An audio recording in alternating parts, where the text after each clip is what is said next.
का लोकार्पण और भूमि पूजन में संबोधित कर रहे हैं। गालब ऋषि की धरती पर मैं आपको प्रणाम करता हूं, अभिनंदन करता हूं।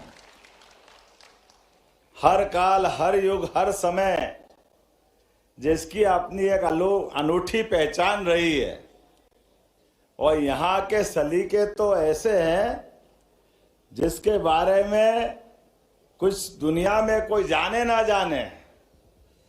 बड़ी अदब के साथ दोस्ती करो तो जीवन भर के लिए, और ठन गई तो भगवान भी नहीं बचा सकता है। ग्वालियर की अदा और ग्वालियर की गजक, और क्या कौन से लड्डू, अटल जी भी क्या जिसकी प्रशंसा करते थे, भागदरा के लड्डू। मैं तो ये समझ नहीं पाए, भागदरा गलत से हो गया होगा। ये भाग्यवान के लड्डू बोलना चाहिए, जिसके भाग्य में उसी को मिलेंगे। आज के इस अवसर पर हमारे केंद्रीय मंत्री श्रीमान ज्योतिराज सिंधिया जी, हमारे सभापति श्रीमान नरेंद्र सिंह जी तोमर, अध्यक्ष विधानसभा मध्य प्रदेश, मंच पर विराजमान हमारे प्रभारी मंत्री श्रीमान तुलसीराम सिलावट जी, माननीय मंत्री राकेश शुक्ला जी, माननीय सांसद भारत सिंह कुशवाहा जी, माननीय अभय जी, मोहन सिंह जी राठौड़, मनोज तोमर जी, हमारे कौशल शर्मा जी, समस्त अतिथिगण और आप सब। लंबा हो जाएगा भाषण न देते हुए, मैं सीधे सीधे बात करना चाहूंगा। आज आपके इस ग्वालियर के अंदर एक ऐतिहासिक रूप से खास करके साइंस की दुनिया का एक अनूठा संग्रहालय का शुभारंभ हुआ है। मुझे इस बात की प्रसन्नता है, हमारी भूगर्भी हलचल के साथ पृथ्वी की उत्पत्ति कैसे हुई, पृथ्वी की उत्पत्ति के साथ साथ बाकी घटनाओं में धीरे धीरे करके ये जो जनजीवन दिखा है, ये जनजीवन कैसा हुआ, इसका थोड़ा संवाद करेंगे। मेरे सामने सारे विद्यार्थी बैठे हैं। ओपन माइक कहीं है क्या, दे सकते किसी को? किसी के पास है कॉर्डलेस?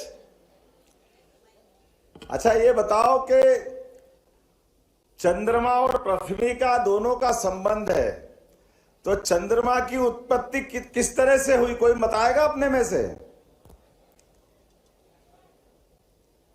कोई हाथ खड़ा करेगा इधर से? हाँ जरा बताइए, बेटी हाथ खड़ा कर रही, दो भैया उसको हाथ में। सर नमस्ते। सर, चंद्रमा की उत्पत्ति पृथ्वी से मानी जाती है। जैसे ध्रुवीय बल के द्वारा मानी जाती है कि चंद्रमा जब ध्रुवों की ओर जाता है ना, तो पानी के गुरुत्वाकर्षण बल के कारण पृथ्वी का कुछ भाग टूटकर अलग हो गया है। इसीलिए चंद्रमा और पृथ्वी में समानता है, गुणों में भी, और वहां पे जो भी प्राकृतिक रूप से पाया जाता है उसमें भी। ये तो अच्छी बात है, लेकिन आधा सत्य बेटा, आधा बाकी रह गया अभी। सर मैं माफी चाहती हूँ, लेकिन मुझे इतना ही। लेकिन जोरदार नाम बता दो, तुमने बहुत अच्छा उत्तर देने का प्रयास किया। सर मेरा नाम अंजलि रावत है, मैं साइंस कॉलेज की छात्रा हूँ, बीएससी 3rd ईयर। बहुत अच्छा, बहुत। अंजलि के लिए ताली बजाओ भाई। और कौन बताएगा? चंद्रमा की उत्पत्ति ज्यादा कठिन हो गया क्या? चलो मैं ही बता देता हूं। जब पृथ्वी हमारी अपनी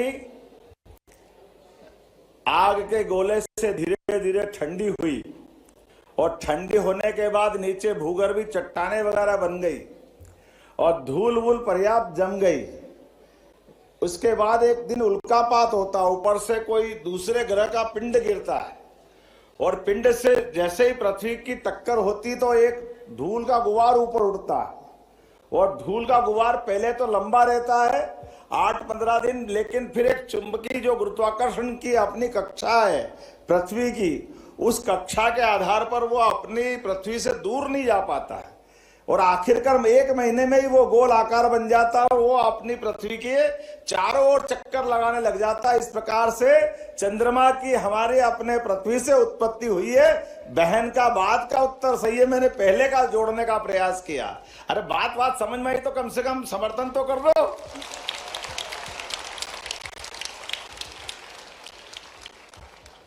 हमारे बीच में परमात्मा की दया से थोड़ा सा एक प्रश्न और पूछता हूं।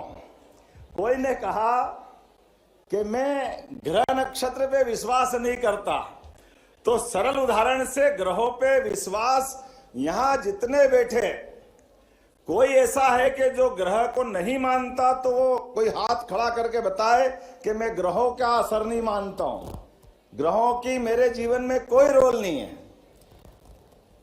थोड़ा सा कठिन है क्या?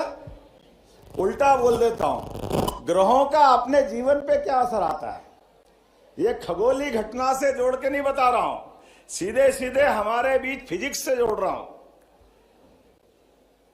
अच्छा ये बताओ, हमारी घड़ी काहे से चलती है? काहे से चलती है?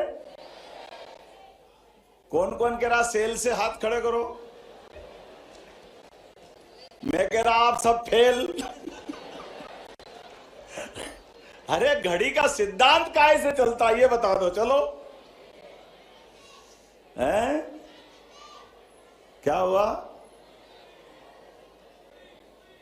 अरे सुई से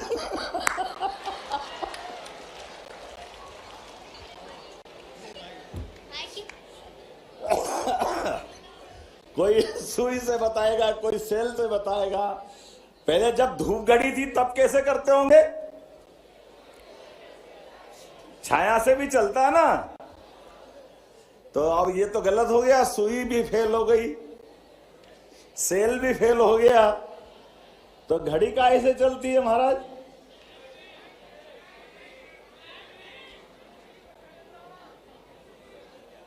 ये देखो, ये बात किनारे आई हमारे लिए। एक बात आप ध्यान देना, इस चराचर जगत में, ब्रह्मांड में कोई स्थिर नहीं है। साइंस के विद्यार्थी जानते होंगे, इलेक्ट्रॉन, प्रोटॉन, न्यूट्रॉन जो है जहां से चक्कर लगा रहे हैं, कोई अपनी जगह रुका हुआ नहीं है। ऐसे ही पृथ्वी भी चक्कर लगा रही है। किसके लगा रही है? देखो आपको मालूम तो था, तो चक्कर लगाने का उसका समय नियत है ना, एक अपने आप में है ना। और पृथ्वी 2 तरह से घूम रही है, एक तो ऐसे घूम रही है और एक अपने अक्ष पे लगातार घूम रही है, जो दिन और रात की स्थिति लाती है। तो सच्चे अर्थों में घड़ी का सिद्धांत हमारा ये 2 ग्रह की परिक्रमा है। तो हमारे में से कोई भी अगर ये कहे कि मैं ग्रह को नहीं मानता, तो घड़ी निकाल के फेंक दे भाई। घड़ी के बिना कोई कैसे कैलकुलेशन कर सकता है? तो मेरी बात समझ में आई है तो कुछ मेरे को लग जाएगा कि हाँ बात समझ में आई है।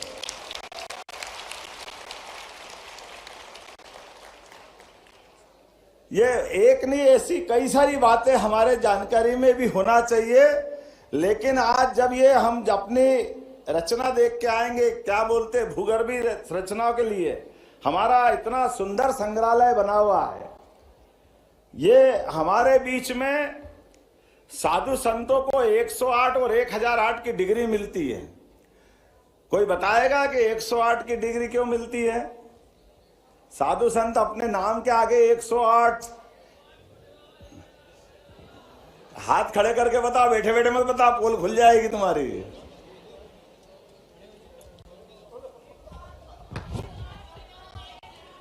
क्या हुआ? 1008 का अगर हम किधर है हाथ? बात तो बता सर। जैन सर, 108 छोटे बाबा, 1008 बड़े बाबा। ये हमारे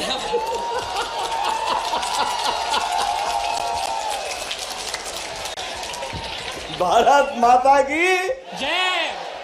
108 छोटे बाबा, 1008 बड़े बाबा, हो गया कल्याण। इससे बढ़िया कोई जवाब नहीं भाई।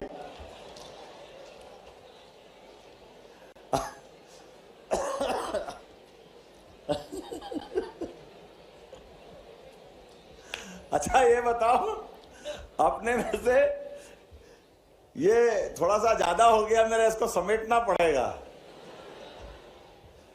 हमारे ग्रह कितने हैं?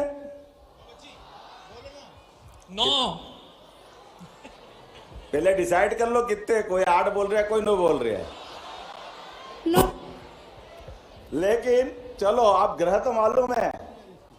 और राशि कितनी है? 12। 12। और नक्षत्र कितने हैं? सर 9। सर किधर 9 है? तुम तो सही बताओ, सर 9 ही है। कहाँ हो? सर इधर, सर फर्स्ट रो में।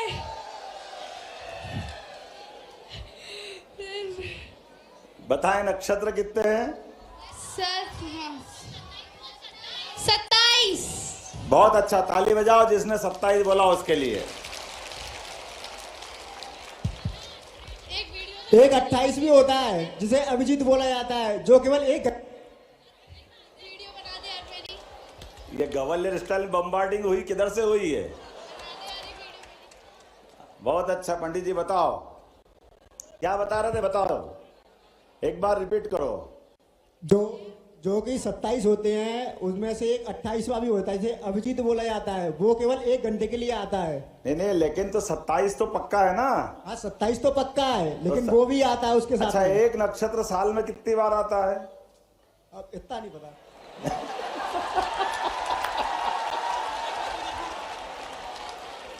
वो तो कोई बात नहीं, चलेगा।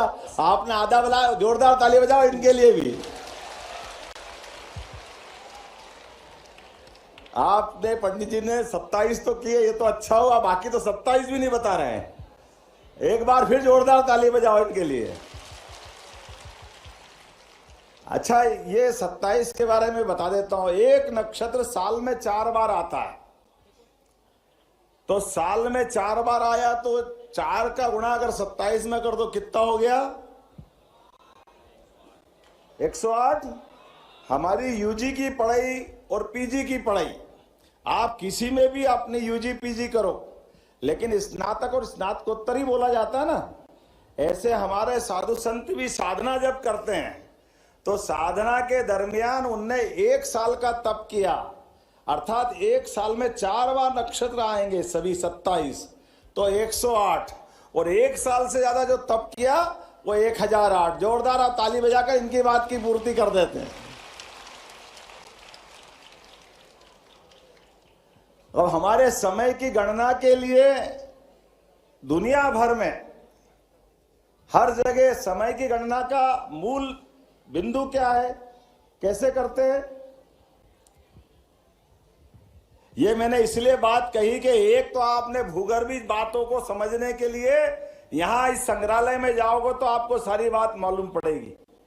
और ये मैं जो बात बता रहा हूं, ये समय की गणना के लिए हमारे पास इसी राज्य की पुरानी राजधानी उज्जैन, काल की गणना की नगरी, महाकाल का मतलब काल का, और काल मतलब समय, और समय की गिनती करने का तरीका ये प्राचीन ज्ञान विज्ञान है।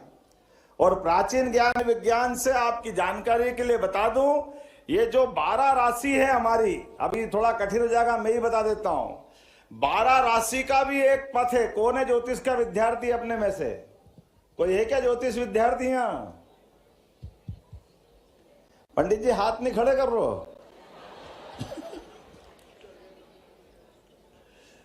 तो ज्योतिष के विद्यार्थी थोड़ा सा उसके नजदीक पहुंचेंगे कि हमारे यहां अपने पृथ्वी ये 360 डिग्री पर पूरा अपना आकार मान लेती है। ऐसा ही है ना, 360 डिग्री। और प्रत्येक डिग्री, प्रत्येक राशि को 30-30 डिग्री पे रख दो तो कितना हो गया? भारतीय हो गया 360। तो ये आपने में से कोई भी प्रत्येक राशि में इसका हिसाब लगा सकता है कि कौन सी राशि कब कितनी डिग्री पे जाएगी। ये हमारे अपने प्राचीन विज्ञान के लिए। इसलिए दुनिया के अंदर समय गणना की अगर बात करोगे तो दुनिया में समय गणना या तो सूर्य से या चंद्र से जोड़ते हैं। ये एकमात्र भारत है जिसका प्राचीन विज्ञान अपने नक्षत्र की गणना के आधार पर सूक्ष्मतम गणना करता है। अपनी सनातन संस्कृति के लिए जोरदार ताली आनंद से लो कि हमारी गणना सबसे शुद्ध है। दोनों घटनाओं में फर्क पड़ सकता है, सूर्य और चंद्र में, लेकिन नक्षत्रों की गणना में कभी गलती नहीं हो सकती। इसलिए प्राचीन से प्राचीन जब भी सूर्य ग्रहण चंद्र ग्रहण निकालना हो तो हमारे पंचांग से पंडित जी फटाक से निकाल देते हैं। आज के इस अवसर पर वैसे तो मैं बहुत सारी बातें कर सकता था, लेकिन आज अपने में लगा कि थोड़ा भारी हो रहा है। हमारे यहाँ इस ग्वालियर के अंदर यशस्वी प्रधानमंत्री ने आज ये मान के चलो इस साल की पूरे देश के अंदर सबसे बड़ी सौगात क्या दी है, कोई बताएगा? मध्य प्रदेश के लिए सौगात मिली है, बताएं, कौन बता रहे? कुछ बोल रहे क्या गुजर साहब?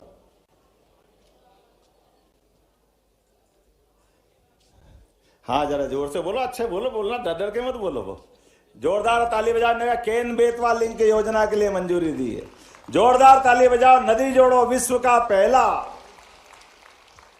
ये वाकई अद्भुत योजना है। एक नदी से दूसरे नदी को जोड़ करके उस जल राशि का उपयोग अपने जीवन में भी किया जा सकता है। ये वाकई विश्व का नदी जोड़ो का कल्पना की थी स्वर्गीय भारत रत्न अटल बिहारी वाजपेयी जी के लिए। जोरदार अभिनंदन करो अपने अटल जी के लिए। और ग्वालियर वाले तो और जोर से बजाओ, हमको मालूम है। मेरे को क्या मालूम, आप कह रहे हो यहाँ के, वो तो बजा ही नहीं रहे ताली। तो हमारे बीच में से ग्वालियर से संबंध आता है इस बात का। लेकिन ये बात सही है कि नदी जोड़ो अभियान दुनिया के अंदर पहली बार आकार साकार मिलेगा तो हमारी केन बेतवा नदी के माध्यम से मिलेगा। और एक और बड़ी योजना है जिसको बोलते पार्वती काली सिंध चंबल योजना, पीकेसी योजना। ये ग्वालियर संभाग ऐसा संभाग है जिसको दोनों का लाभ मिलेगा। अपने आप के लिए जोरदार अभिनंदन कर लें। मित्रों, मैं ये बात आपके सामने इसलिए कह रहा हूं, आपकी आयु में और मंच पे बैठे हुए और सामने बैठे नीचे वाली लाइन के आयु में अंतर है। हम लोग वो दौर से निकल के चले जाएंगे जिनने ये जल के कष्ट के आधार पर जो अपनी उन्नति हो सकती थी, जहां तक जा सकते थे, वहां जाने में अभी हमारी परिणाम तक आने में काफी कष्ट हुए, लेकिन हम देख नहीं पाए। लेकिन आपकी पीढ़ी एक नया इतिहास लिखेगी जिसके बलबूते पर मध्य प्रदेश दुनिया के सामने आदर्श प्रदेश बनेगा। मुझे इस बात की गारंटी है। ये माननीय प्रधानमंत्री द्वारा दिए जा रहा राशि 1 लाख करोड़। जोरदार अभिनंदन करो अपनी केन बेतवा नदी योजना के लिए। 1 लाख करोड़ के आधार पर केन बेतवा नदी जोड़ो अभियान पूरा होगा। और नदी जोड़ो अभियान के आधार पर हमारे 8.5 लाख बुंदेलखंड के लोग, और बुंदेलखंड से शिवपुरी तक, शिवपुरी एकमात्र जिला ऐसा रहेगा जिनको दोनों नदी जोड़ों का लाभ मिलने वाला है। इस बात का आनंद हमारे सबके बीच में होना चाहिए। पार्वती काली सिंध चंबल योजना का लाभ और केन बेतवा का लाभ, दोनों का लाभ एकमात्र जिला, लेकिन पूरा क्षेत्र यह एकदम से आनंद में आएगा। आज बोलने के लिए तो लंबी सारी बातें थी, लेकिन समय थोड़ा कम पड़ रहा है, मुझे भी जाना है। लेकिन आने वाले समय में हम सब अपने आसपास घटने वाली बड़ी बड़ी जानकारी की, और सामान्य रूप से दुर्भाग्य के साथ कहना पड़ रहा है, हमारे यहाँ लॉर्ड मैकाले की शिक्षा नीति ने हम सबकी शिक्षा व्यवस्था में केवल पाठ्यक्रम में हमारे जो आने वाले क्वेश्चन पढ़ करके जो छोड़ते हैं और अगली परीक्षा की तैयारी करते हैं, इससे हमारा परिपूर्ण मनोविकास नहीं हो पाता है।